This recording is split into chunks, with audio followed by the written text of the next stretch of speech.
Here are the top 5 things that you should never, ever, ever do when running YouTube ads.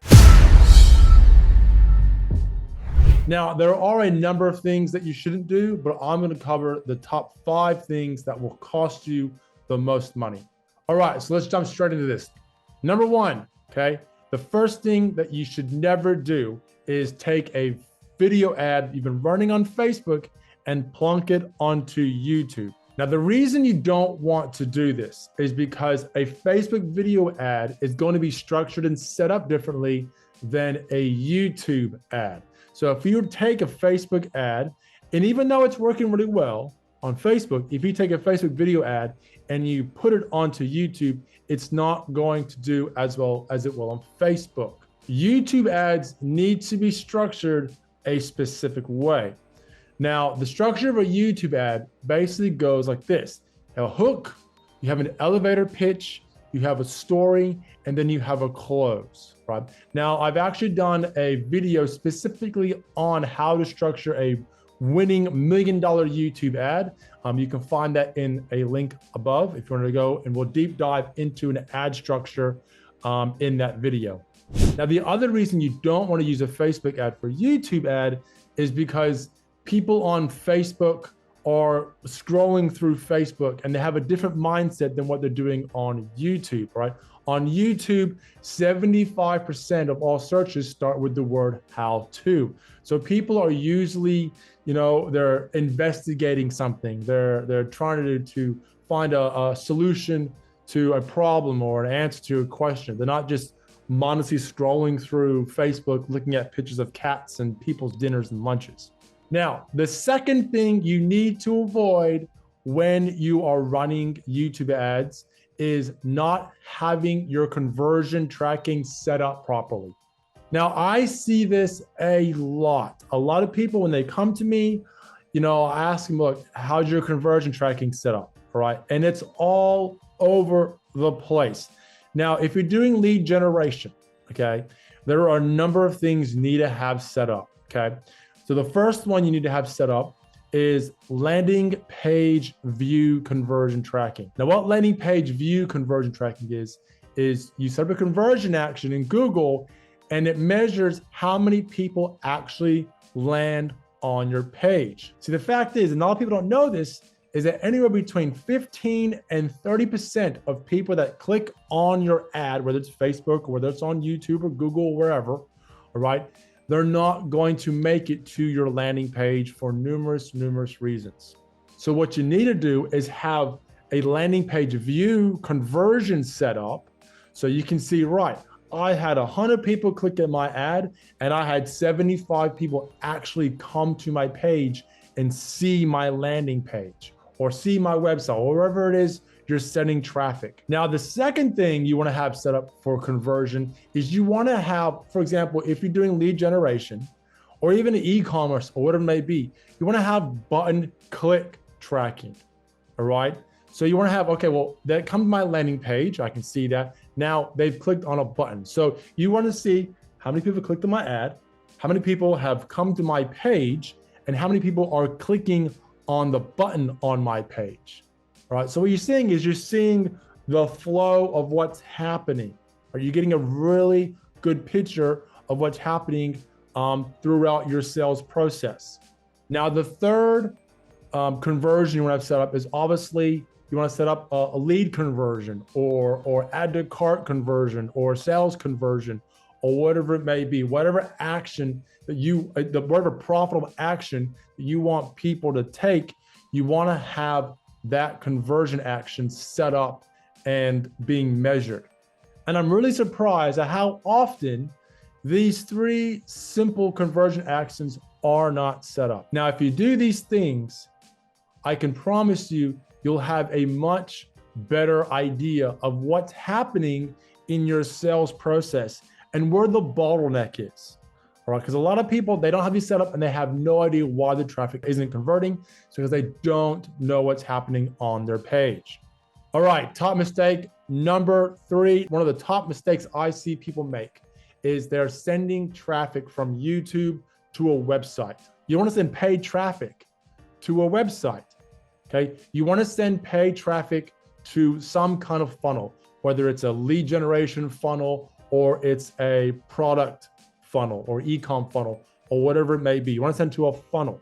Now, the reason you want to do this is because a website is designed to be a brochure. It's a brochure for your business. It's not some place where people go to make purchases.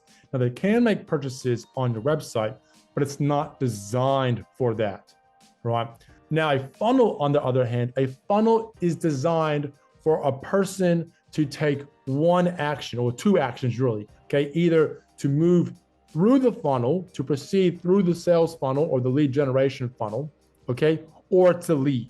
Those are the only two actions they can take, right? Funnels are designed to make money, right?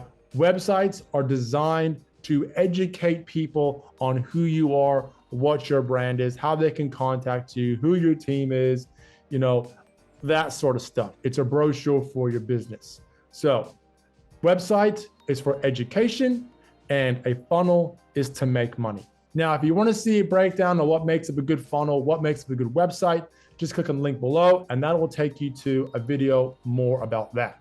All right, mistake number 4. Now, this may upset a few of you. If you take my advice, this is going to stop you from wasting a lot of time and a lot of resources and money on YouTube ads, right? Now, mistake number 4 is you're trying to advertise low ticket items on YouTube. Now, if you're a coach or a consultant, or if you're selling courses and you're selling anything that's really under $1,000 on YouTube, you're really going to struggle to make a really good profit margin on your course, right? YouTube is something that very few people are doing, but it can be kind of expensive. So if you're selling like an e-commerce product, it's like 25 bucks or 30 bucks, whatever it may be, that's not really something that I would do. Even with affiliate marketing, for you affiliate marketers out there, look, I know there's a bunch of courses on YouTube for affiliate marketers. I've been doing this since late 2018. I've tried affiliate marketing on YouTube and it's very, very difficult to do unless you're going with organic and then you're advertising to people who've already subscribed to your channel or people who've already watched a number of videos. YouTube has made some changes recently and it makes it very difficult for affiliates to advertise on YouTube. So if you want to advertise on YouTube, you really need to be selling a product that is over $1,000. So if you're advertising a book a call, or if you're even advertising a high-end e-commerce product that may be, over $100 or $200, that will be worthwhile. Or if you're selling like a webinar that goes to, like $1,000, $2,000 product, or if you're doing events. So if you're selling from stage, then yeah, YouTube is definitely worthwhile for you. So if you're selling a low ticket item, do not try YouTube ads. I can promise you it's not going to work out very well. Okay, and last but not least, number 5. And this is probably the hardest one that is really hard to avoid. And that is being patient. Okay, so many marketers, so many advertisers, they want results straight away.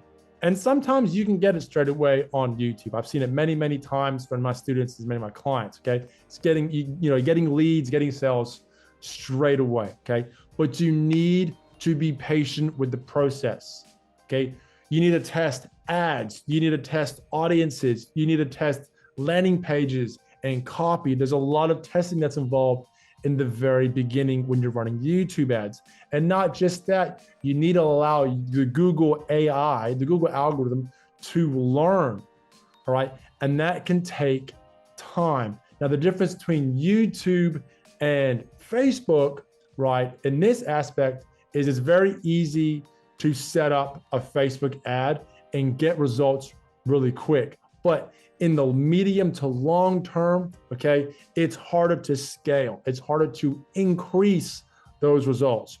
Whereas YouTube, it's a bit harder to set up. It's a bit harder to get going. But once that ball is rolling, as long as you keep feeding the machine, right, it'll keep spitting out results and more results and more results and more results for you consistently. but you need to be patient. Just because you're getting bad results in the beginning doesn't mean you'll have bad results later on. You just need to work with it. You need to have your conversion data set up, your tracking all set up properly, so you'll know what's happening inside your sales process. And then you make changes as required. This is a process that takes time, and you just need to be patient. All right, so those are the top 5 things that every advertiser who wants to try YouTube needs to avoid. Now, if you guys have found value and benefit out of this video, please make sure you smash that like button. Share this video with anyone that you feel will benefit from it, and subscribe so you'll get more notifications as to when I put out more videos on YouTube advertising. So thanks for watching, and I'll see you in the next video.